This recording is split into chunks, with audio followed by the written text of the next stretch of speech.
Today I am going to discuss about the chapter soil. This is the most important topic of the geography. Soil is the most important layer of the earth crust. जो हमारी soil है वो सबसे important layer है हमारी earth crust की.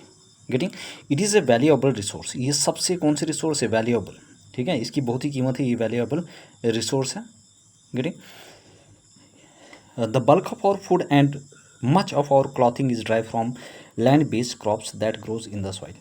अब बहुत सारे हमारे पास जो फूड है और जो क्लॉथिंग है वो हम कहाँ से लेते हैं?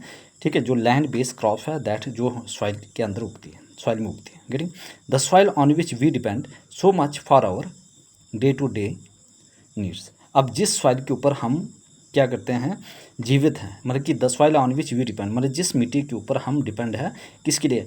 जो रोज़मर्रा की जो ज़रूरतें होती है, had evolve over thousands of year. हमारे इसके बहुत सारे एजेंट्स हैं. The various agents of soil are weathering and gradations. इसके काफ़ी एजेंट्स हैं. एक है हमारे पास वेथरिंग है और सेकंड वन इज़ ग्रेडेशन है. Have acted upon the parent rock material to produce a thin layer of soil. अब यहाँ पे क्या हुआ, कुछ पैरेंट रॉक मटेरियल है जो क्या करते हैं, एक पतली सी लेयर प्रोड्यूस करते हैं सॉइल की. Getting I hope everybody clear. This is important points of the soil. Getting now soil is the mixture. जो soil है वो किसकी मिक्सचर है? soil is the mixture of rock debris. याद रखना, very very important. Soil is the mixture of rock debris and organic material. जो soil है वो हमारे पास मिक्सचर है किसकी? Rock debris and organic material की.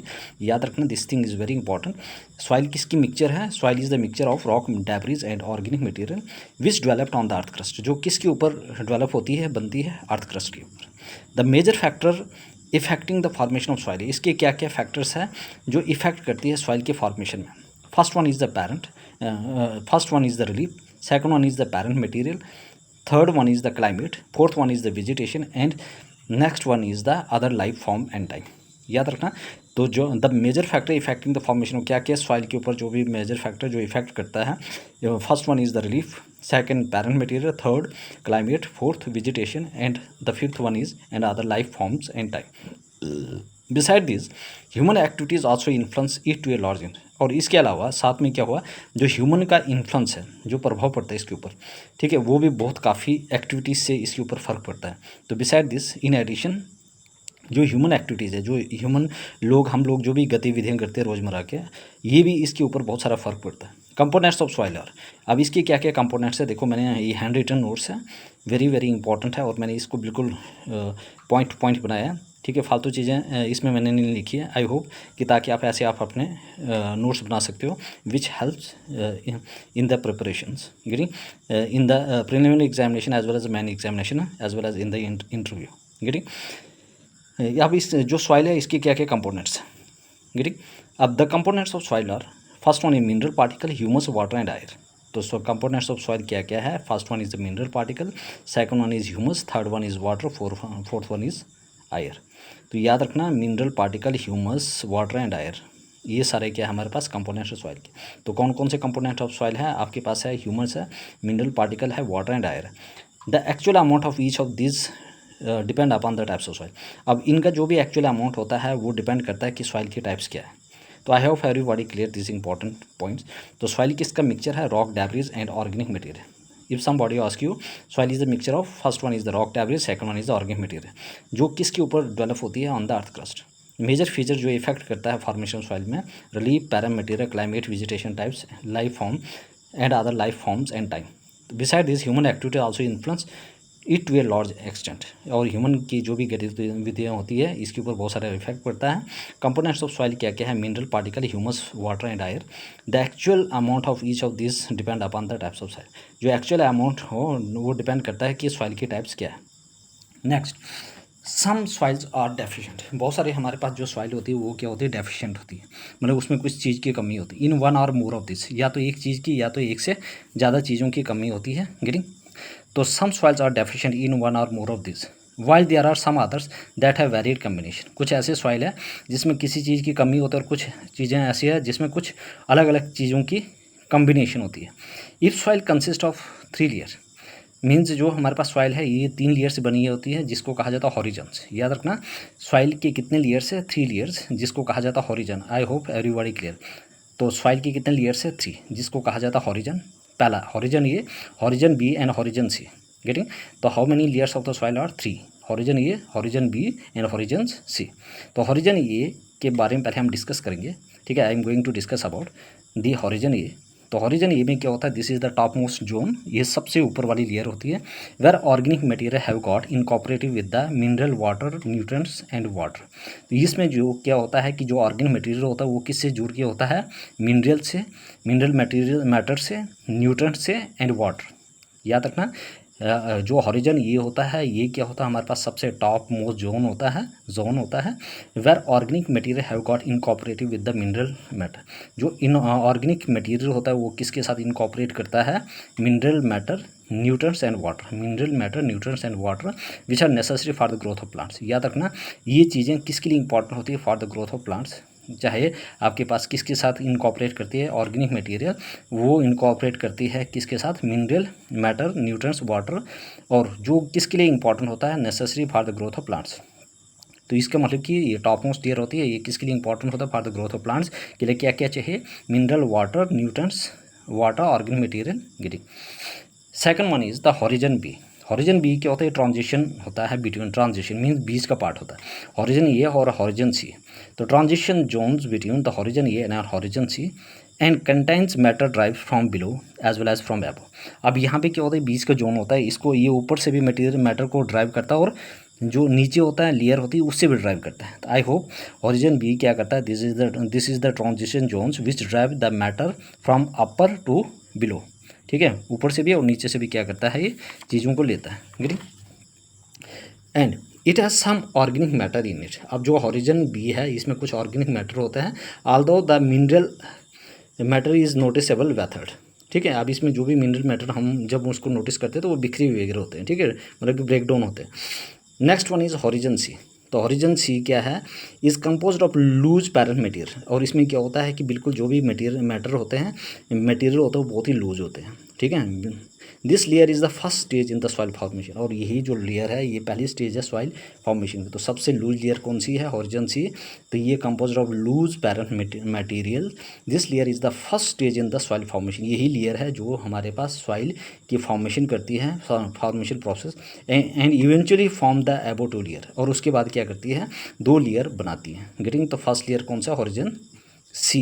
This layer is the first stage, मतलब कि यही एक ऐसे लेयर है जो फर्स्ट स्टेज है जो सॉइल फॉर्मेशन में मदद करती है और उसके बाद 2 लेयर अपने ऊपर बनाती है, ठीक है। Means horizon A and horizons B. तो हॉरिजन ए क्या है? वो हॉरिजन ये है टॉप मोस्ट लेयर जिसमें जो नेसेसरी होता है किसके लिए? For the growth of plants, ठीक है। और उसके बाद क्या होता है? Incorporated organic material incorporated with the other mineral material matter, nutrients, water which are necessary for the growth of the plants. और हॉरिजन जो बी है ये ट्रांजिशन जोन है between horizon A and horizon C. और इसमें क्या होता है? कुछ ऑर्गेनिक मैटर होता है और ये क्या करता है? हॉरिजन ए से लेता है और हॉरिजन सी से लेता है, फ्रॉम टॉप और फ्रॉम अपर, एबो और बिलो से ये चीज़ें क्या करता है? ड्राइव करता है, गेटिंग। और इसमें क्या होता है? कुछ चीज़ें हमें नोटिस होता है वेथड। हॉरिजन सी क्या होता है? इसमें जो कंपोज्ड जो मटेरियल होता है पैरेंट मटेरियल में, तो वो बहुत ही लूज होता है, compose of loose parent material होता है। ये this layer is the first layer of the soil formation process and eventually इसके ऊपर 2 लेयर और बन जाती है, horizon A and horizon B. This arrangement of layer is known as the soil profile. तो सॉइल प्रोफाइल क्या है? हमारे पास हॉरिजन ए है, हॉरिजन बी है, हॉरिजन सी है, और इसी अरेंजमेंट को क्या कहा जाता है? Soil profile. I hope everybody clear this important points, ठीक है। तो 3 लेयर्स आ गए, horizon A, horizon B and horizon C. Underneath this 3 horizon is the rock. और इसके नीचे क्या होता है? इन 3 लेयर के सबसे नीचे क्या होता है? रॉक, चट्टाने होते हैं, which is also known as the parent rock और द बेड रॉक। और इसी चीज़ को कहा जाता है या तो पैरेंट रॉक कहा जाता है या तो बेड रॉक कहा जाता है। तो पैरेंट रॉक या बेड रॉक, 3 लेयर के नीचे रॉक होता है, उसको कहा जाता है या तो पैरेंट रॉक कहा जाता है या तो बेड रॉक कहा जाता है। Which is complex and varied entity has always drawn the attention of the scientist. और साइंटिस्ट भी इस चीज़ के ऊपर क्या कर रहे हैं? काम कर रहे हैं कि भाई इस चीज़ में नीचे अलग अलग चीज़ें क्या है। आई hope everybody clear this important points of this important layers. और जो सबसे नीचे लेयर होती है उसके जो नीचे होता है रॉक्स होता है, जिसको कहा जाता है पैरेंट रॉक्स और बेड रॉक, ठीक है। तो ये चीज़ें इंपॉर्टेंट है। अब हमारे पास सबसे इंपॉर्टेंट है क्लासिफिकेशन ऑफ सॉइल। अब सॉइल को किस तरह से क्लासीफाई किया जाता है? This thing is very important. India has very relief feature. अब इंडिया की बहुत अलग अलग फीचर्स हैं, अलग अलग रिलीफ फीचर्स हैं, क्लाइमेटिक रिलीम्स है एंड वेजिटेशन टाइप्स। तो India has very relief features, climatic realms and vegetation types. अब इसमें this have contributed in the development of various types of soil in India. अब यही चीज़ें, चाहे क्लाइमेटिक रिलीम्स हो, चाहे वेजिटेशन टाइप्स हो, चाहे फीचर्स हो, रिलीफ फीचर हो, यही क्या करती है हमारी इंडिया में अलग अलग डेवलपमेंट ऑफ सॉइल बनाती है। गेटिंग एंशियंट टाइम, अगर हम पुराने टाइम की बात की जाए तो उस टाइम क्या होता है, this have contributed. Ancient time में क्या होता है, soil can be classified into 2 types, मतलब कि सॉइल को 2 टाइप्स में क्लासीफाई किया जाता था ऑन द बेसिस, ठीक है, soil to be classified into 2 groups. Getting वो कौन कौन सा है, उर्वरा and ऊसारा।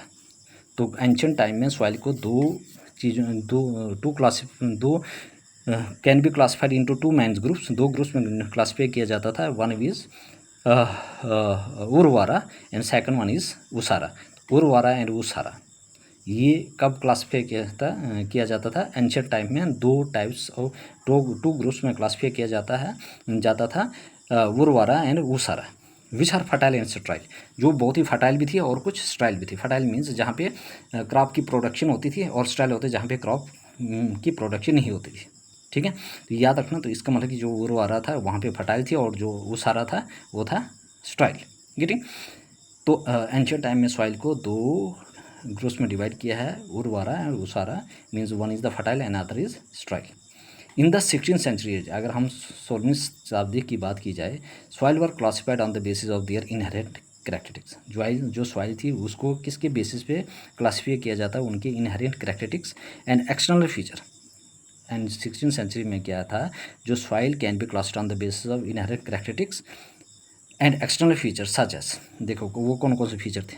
First one is texture, second one is the colour, third one is the slope of land, and the fourth one is the moisture content in the soil. याद रखना 16th century में soil को हम कितने types में अलग अलग on the basis of inherent characteristics और एक्सटर्नल फीचर के बेसिस पे क्या करते थे, हम क्लासीफाई करते थे।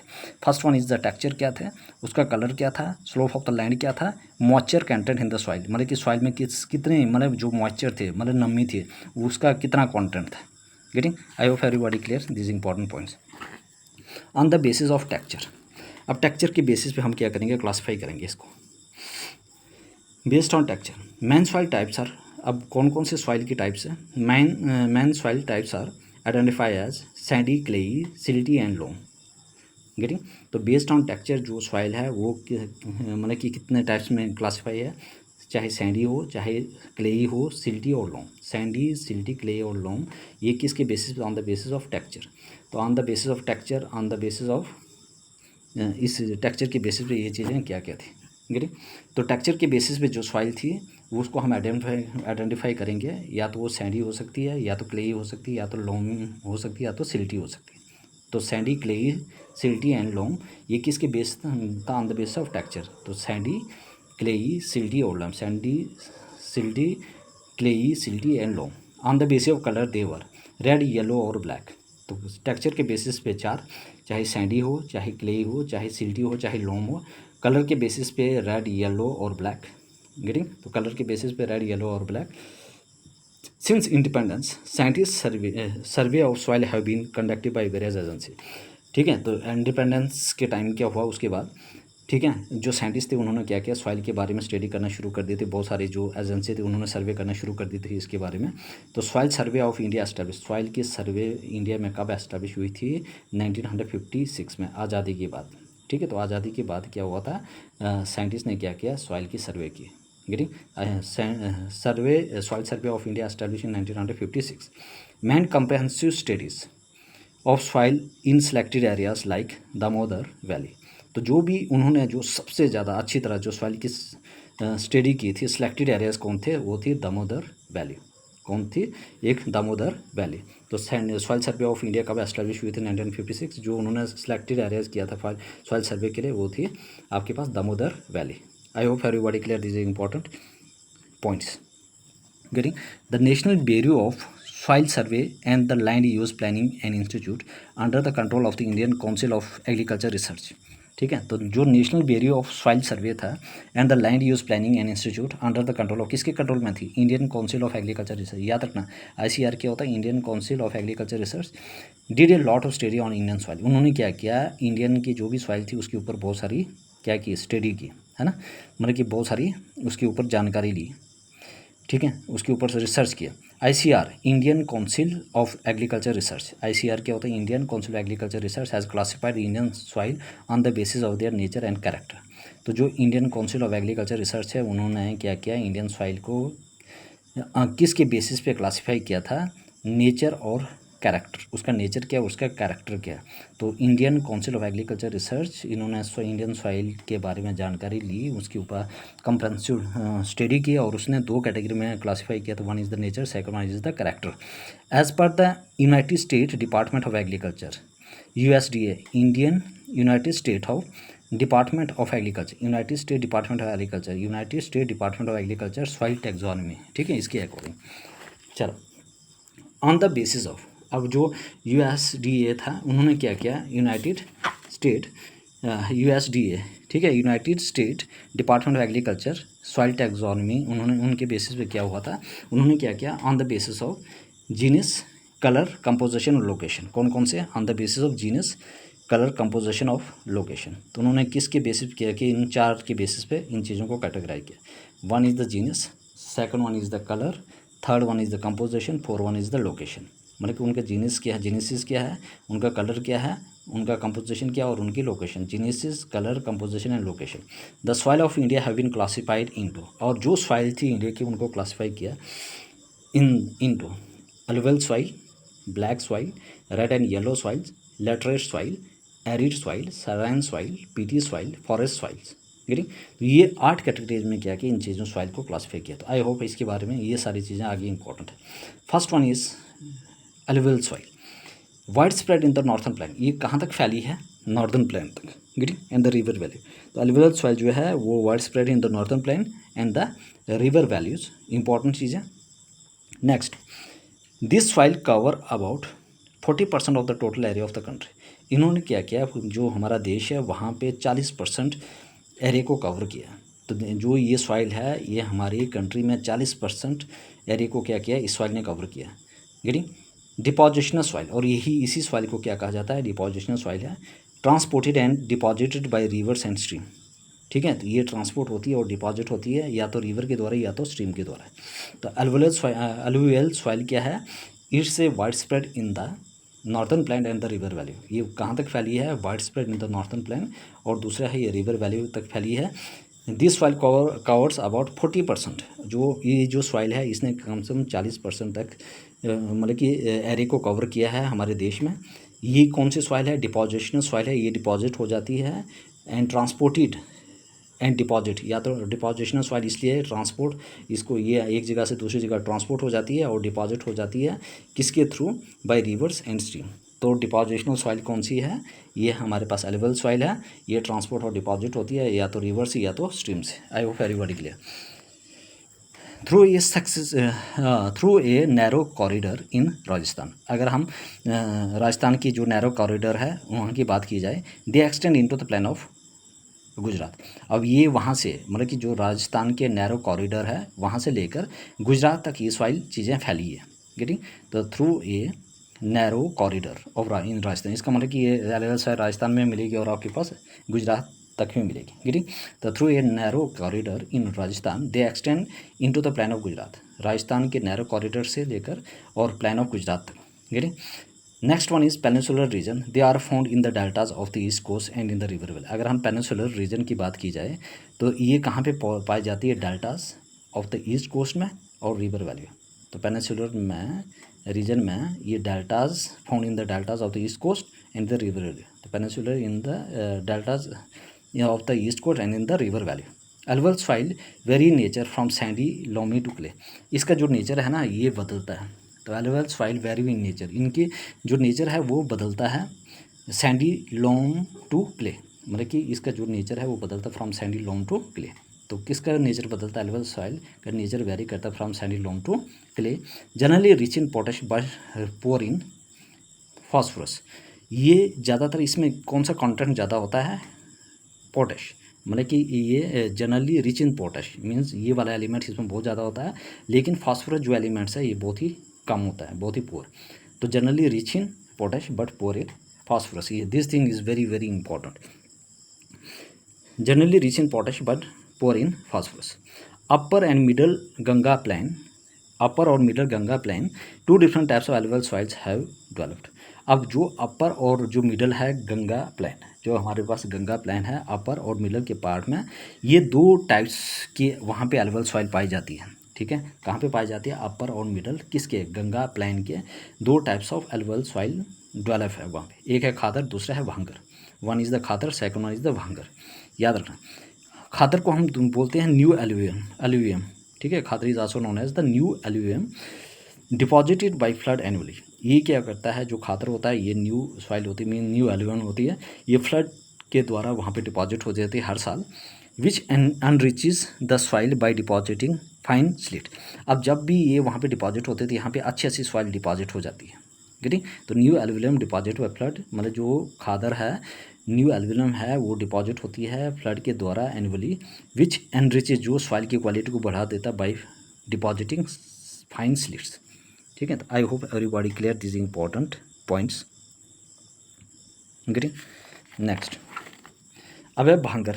ठीक है, represent his system of older alluvium, वो न्यू एल्वियम थी, ये थी ऑर्डर एल्वियम। गेटिंग, तो represent his system of older alluvium deposit away from the flood plain. ये क्या करते हैं? जहाँ पे फ्लड प्लान होता है वहाँ से दूर जाके डिपॉजिट होती है, वहाँ पे वो बहुत ही अच्छी सॉइल थी, न्यू एल्वियम थी, वो डिपॉजिट होती है बाय फ्लड से और फाइन स्लिट डिपॉजिट हो जाता है। गेटिंग, तो ये represent his system of older alluvium deposit away from the flood plains. Both khadar and bhangar soil contain calcareous concretions, kankars, याद रखना। बोथ खादर्स और भांगर जो सॉइल होती है उसमें क्या हो जाता है? कलकेरियस कंक्रीशंस, मीन्स कंकर पाए जाते हैं। गेटिंग, कलकेरियस कंक्रीशंस, खादर और भांगर में क्या पाए जाते हैं? कंक्रीस concretion kankars. This soils are more loamy and clayey in the lower and middle Ganga plain and the Brahmaputra valley. ये जो सॉइल है ये इसमें बहुत लोमी और क्लेई नेचर होता है in the lower and the middle Ganga plain. तो ये सॉइल जो होती है लोमी और क्ले होती है, चाहे लोअर और मिडल जो गंगा प्लेन होती है और या ब्रह्मपुत्र प्लेन में, याद रखना। तो गंगा और ब्रह्मपुत्र के लोअर पार्ट में या मिडल पार्ट में ये बहुत ही क्या हो जाती है? लोमी और क्लेई हो जाती है। Getting, the sand content decreases from west to east. इसकी जो भी सैंड कंटेंट होता है, जो रेतीली होती है, ये डिक्रीज हो जाता है कहाँ से? From west to east. तो सैंड कंटेंट जो रेत की मात्रा होती है वो डिक्रीज हो जाती है कहाँ से? From west to east. The sand content decreases from the west to east, याद रखना, वेरी वेरी इंपॉर्टेंट। तो सैंड कंटेंट कहाँ से डिक्रीज हो जाता है? The sand content decrease from west to east. Colour of the alluvial soils varies from light grey to ash grey. जो colour है अलुवियल सॉइल का वो उसमें भी चेंज आता है, ग्रे से लेकर लाइट ग्रे से ऐश ग्रे तक। तो colour of the alluvial soil vary from light grey to ash grey. Getting, its shades depend on the depth of the deposition. इसकी जो शेड्स होती है वो डिपेंड करता है कि उस सॉइल की डिपॉजिशन कितनी है, उसकी गहराई कितनी है। The texture of the material and the time taken for attaining maturity. जो इसका टेक्सचर होता है मटेरियल का, वो टाइम लगता है कि वहाँ मैच्योरिटी तक पहुँचने में। Alluvial soil are intensively cultivated, और यहाँ पे बहुत सारी चीज़ें हम क्या करते हैं? उगाते हैं। Getting, I hope everybody clear this important points of the alluvial soil. I hope आप लोगों को ये चीज़ें क्लियर होंगी। Getting, next move to the next part, that is black soil. अब ब्लैक सॉइल क्या है? Black soil covers most of the Deccan plateau. याद रखना, अगर डेक्कन प्लेट्यू की बात की जाए वहाँ पे ज़्यादातर कौन सी सॉइल होती है? Black soil. और अलुवियल सॉइल कितने परसेंट है? 40% एरिया पूरी कंट्री की कवर करती है। नैरो जो भी कॉरिडोर है राजस्थान से कहाँ तक? Plan of the Gujarat. और ये क्या करती है? ये डेक्कन प्लेट्यू की मोस्ट ऑफ द पार्ट को कवर करती है ब्लैक सॉइल। ठीक है, और इसमें क्या इंक्लूड होता है? कौन कौन से कहाँ तक है ये? Maharashtra first one is, Madhya Pradesh, Gujarat, Andhra Pradesh and some parts of the Tamil Nadu. तो महाराष्ट्र ठीक है, महाराष्ट्र, मध्य प्रदेश, गुजरात, आंध्र प्रदेश, महाराष्ट्र, मध्य प्रदेश, गुजरात, महाराष्ट्र से लेकर मध्य प्रदेश, मध्य प्रदेश से गुजरात, गुजरात से आंध्र प्रदेश और तमिलनाडु, कुछ some parts of the Tamil Nadu, यहाँ तक है। तो ब्लैक सॉइल कहाँ पे पाई जाती है, मोस्ट ऑफ द पार्ट्स कहाँ पे कवर करता है, डेक्कन प्लेट्यू। और ये कहाँ तक फैली है, महाराष्ट्र से लेकर Madhya Pradesh Andhra Pradesh and some parts of the Tamil Nadu. तो इसका मतलब कि ये 4, महाराष्ट्र से लेकर मध्य प्रदेश, गुजरात 3, 4 और 5, मतलब कि 5 स्टेट में ये पाई जाती है green black soil. Upper reaches of the Godavari and the Krishna, और ये और भी पाई जाती है जो अपर रीचेज, ऊपर वाला जो पार्ट है गोदावरी और जो Krishna, and the north western part of the Deccan plateau. The black soil is very deep.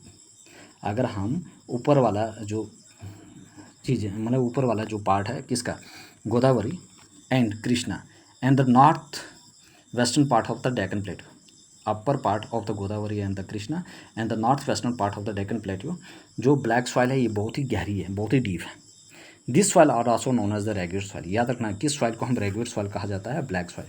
तो black soil, this soil are also known as the regular soil और द ब्लैक कॉटन सॉइल। याद रखना ब्लैक सॉइल को या तो हम regular soil कहा जाता है या तो ब्लैक कॉटन सॉइल। तो ब्लैक कॉटन सॉइल या रेगुलर सॉइल, हम ब्लैक सॉइल को ही कहा जाता है। तो upper reaches of the Godavari and the Krishna and Deccan plateau के वेस्टर्न पार्ट होता है, नॉर्थ वेस्टर्न पार्ट होता है जो डेक्कन प्लेट्यू, वहाँ पे जो ब्लैक सॉइल है बहुत ही डीप होती है, याद रखना। और इसी ब्लैक सॉइल को हम क्या कहें, या तो रेगुलर सॉइल या तो black cotton soil. The black soil are generally clayey, deep and impermeable. जो ब्लैक सॉइल होती है वो बहुत ही क्लेई होती है, गहरी होता है और इनपरमिएबल होता है, गेटिंग, याद रखना। This swell and become sticky when wet and shrink when dried. तो ये क्या हो जाती है, दे स्वेल, मतलब कि इसमें जब पानी जाता है ये बहुत ही स्वेल हो जाती है, मतलब सूख जाती है, एंड स्टिकी हो जाती है, ठीक है, चिपकने वाली होती है जब ये गीली हो जाती है, एंड श्रिंक व्हेन ड्राइड, और जब ये सूखी हो जाता है तो फिर ये सिकुड़ जाती है। तो दे स्वेल एंड बिकम स्टिकी, जैसे ही क्या हो जाती है इसमें पानी जाता है तो ये स्टिकी हो जाती है, और जब ड्राई होता है तो ये सिकुड़ जाती है। So during the dry season this soil developed white crack. और जिस टाइम क्या होता है, मतलब ड्राई सीजन होता है, बारिश वगैरह नहीं पड़ती है, तो ये सॉइल जो होती है वहाँ पे क्रैक आने शुरू हो जाते हैं, गेटिंग। दस this occur a kind of self plugging, ठीक है। तो इसीलिए ये एक किस्म की क्या है, खुद ही से खुद सेल्फ प्लगिंग, मतलब कि खुद ही दरार पड़ जाते थे, इसका मतलब कि वो खुद से ही क्या कर रही है, सेल्फ प्लगिंग कर रही है, गेटिंग। तो याद रखना सेल्फ प्लगिंग किस में होता है, ब्लैक सॉइल में। इसलिए होता है कि वहाँ पे जब भी बारिश की कमी होती है तो वो क्या हो जाती है, सिकुड़ जाती है, तो और वहाँ पे श्रिंक होने से वो मतलब श्रिंक हो जाती है, तो और उसके बाद क्रैक होना शुरू हो जाती है, इसीलिए self ploughing. Because of this character of slow absorption and loss of moisture the black soil retain the moisture for a very long time. अब इस करेक्टर की वजह से, मतलब कि इनके इसका जो एब्जॉर्प्शन रेट है बहुत ही कम है, और स्लो ऑब्जर्वेशन और लॉस ऑफ मॉइस्चर बहुत ही कम है, इसीलिए जो ब्लैक सॉइल है वो जो मॉइस्चर है बड़ी देर तक क्या करता है, अपने पास रखता है, ठीक है, उसको रिटेन करके रखता है, getting. Which helps the crop especially the rain fade one two sustain every during the dry season. इसीलिए जो भी क्रॉप्स है जो जहाँ पे बारिश कम होती है, ये चीज़ें होती है, ठीक है, तो वो चीज़ें क्या करता है, इन चीज़ों को, या which help the crops specially, मतलब कि ये क्या करती है, जो भी क्रॉप्स है उनकी मदद करती है, खासकर the rain fed ones to sustain even during the dry season. और वहाँ पे क्या होता है, जब भी ड्राई सीजन होती है तो वो वाटर और मॉइस्चर को क्या करता है, रिटेन करके रखता है, गेटिंग, कि ताकि फसल तबाह ना हो, getting. Chemically the black soil are rich in. अब जो अगर हम केमिकली बात की जाए तो ब्लैक सॉइल है वो रिच किसके लिए होती है, लाइम के लिए, आयरन, मैग्नीशिया एंड अल्मोनिया, ठीक है। तो अगर हम केमिकली बात की जाए तो ब्लैक सॉइल क्या होती है, इसमें क्या क्या रिच होता है, लाइम होता है पहला, iron, magnesia, aluminium, lime, iron, magnesia and alumina. They contain potash, और इसमें पोटैश भी होता है, but they lack in phosphorus. देखो इसमें पोटैश होता है लेकिन फॉस्फोरस की कमी होती है, ठीक है। तो वो जो अलवल से आया तो वहाँ पे पोटैश बहुत ज़्यादा था लेकिन फॉस्फोरस बहुत ही पुअर कंटेंट। तो यहाँ पे क्या था, they also contain potash but they lack in phosphorus, nitrogen and organic matter. इसमें क्या क्या, पोटैश तो है लेकिन कमी किसकी है, phosphorus, nitrogen and organic matter. Colour of the soil ranges from deep black to grey. अब इसका जो कलर है सॉइल का वो रेंज करता है, मतलब कि ब्लैक टू ग्रे। याद रखना the colour of the soil ranges from deep black to grey, तो मतलब ब्लैक से लेकर ग्रे तक, getting. I hope everybody clear this important points of this soil, getting. Next, red and yellow soil. Red and yellow soil क्या है, red soil developed on crystalline igneous rock. याद रखना red और yellow soil जो होती है वो किसके ऊपर डेवलप करता है, ठीक है, ऑन क्रिस्टलाइन इग्नेस रॉक्स के ऊपर in areas of the low rainfall, ये वहाँ पे उगती है जहाँ पे रेनफॉल की बहुत ज़्यादा कमी होती है। In the eastern and the southern part of the Deccan plateau, चाहे ईस्टर्न पार्ट हो चाहे सदर्न पार्ट हो किसके, डेक्कन प्लेटो। याद रखना red and yellow soil, red soil developed on crystalline igneous rock. याद रखना जो भी सॉइल क्रिस्टलाइन इग्नेस रॉक के ऊपर डेवलप करती है तो वही रेड सॉइल है। गेटिंग, तो develop on crystalline igneous rock के ऊपर, जो भी क्रिस्टलाइन इग्नेस रॉक है उसके ऊपर डेवलप करते हैं तो रेड सॉइल है। ठीक है, और इसमें क्या होता है कि इन एरिया जहाँ पे बारिश की कमी होती है, in the eastern and the southern part of the Deccan plateau, अगर ईस्टर्न और southern part, low rainfall in the eastern and the southern part of the जो डेक्कन प्लेट होती है, याद रखना। Along the piedmont zone of the Western Ghat, और जो भी पैडमोंट जोन है वेस्टर्न घाट का, long stretch area is occupied by red loamy soil, और जो भी लॉन्ग स्ट्रेच एरिया है वो किसने ऑक्युपाई किया, किसने घेरा है, लोमी सॉइल ने। Getting, yellow and red soil are also found in the parts, जो येलो और रेड सॉइल है वो और भी पार्ट्स में पाया जाता है, जैसे उड़ीसा आ गया, Chhattisgarh, southern part of the middle Ganga plain. तो yellow and red soil are also found in the parts of Orissa, Chhattisgarh, southern part of the middle Ganga plain. तो यहाँ पे भी क्या पाई जाती है, तो येलो एंड रेड सॉइल कहाँ पे पाई जाता है, उड़ीसा में पाई जाती है, छत्तीसगढ़ में पाई जाती है, southern part of the middle Deccan Ganga plain. तो southern part of the middle Ganga plain. तो जो रेड और येलो सॉइल है वो, रेड एंड येलो सॉइल बहुत इंपॉर्टेंट है। रेड सॉइल किसके ऊपर डेवलप होता है, क्रिस्टलाइन इग्नेस रॉक के वहाँ पे होता है जहाँ पे बारिश की बहुत कमी होता है, southern and the eastern and the southern part of the Deccan plateau. Along the piedmont zone of the Western Ghat, long stretch zone, ये इसमें ज़्यादातर रेड लोमी सॉइल क्या हो जाती है, ऑक्युपाई करती है। Yellow and red soil also found in the part of Orissa, Chhattisgarh and southern part of the middle Ganga plain. ये चीज़ें भी क्या है, बहुत ही इंपॉर्टेंट है। गेटिंग, नेक्स्ट, सॉइल डेवलप्ड ये reddish colour due to wide diffusion of iron. तो जो सॉइल है उसमें क्या है, रेडिश कलर इसलिए है कि वहाँ पे क्या होता है, आयरन की डिफ्यूजन होती है।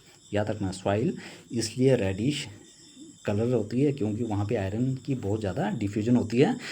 ठीक है, diffusion of iron in crystalline and metamorphics rock. तो वाइड डिफ्यूजन ऑफ आयरन मतलब कि जो डिफ्यूजन ऑफ आयरन होती है किस में होती है, वो क्रिस्टलाइन एंड मेटामॉर्फिक्स रॉक्स। याद रखना, क्रिस्टलाइन और मेटामॉर्फिक्स रॉक्स में आयरन की डिफ्यूजन होती है, इसीलिए सॉइल कैसे दिखती है, रेडिश।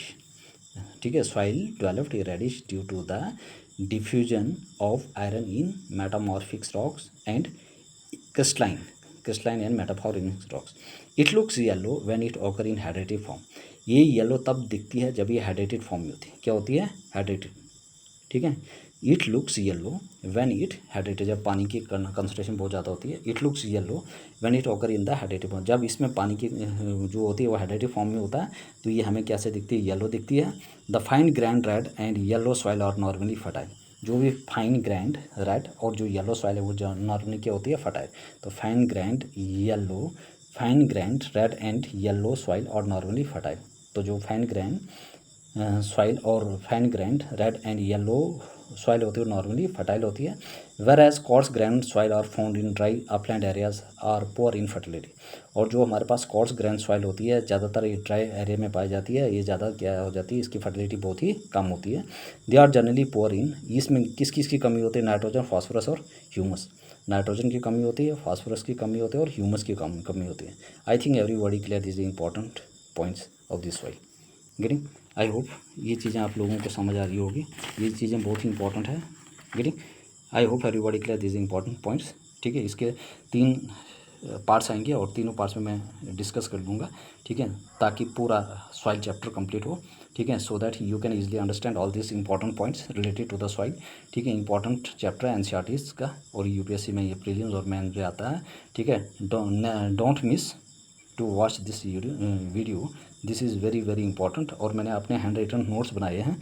ठीक है, please noted all this points in your notebook which help to retain to memorise all this important points. ठीक है, इन योर माइंड। और इसीलिए मैंने इन चीज़ों को शॉर्ट किया है, मैंने फालतू की चीज़ें नहीं लिखी है, मतलब कि those points which are very relevant for the examination of point of view. I put only this important point and rest of the point I did not write. Getting, I hope everybody clear. इसका next part जब मैं डालूंगा मिलूँगा।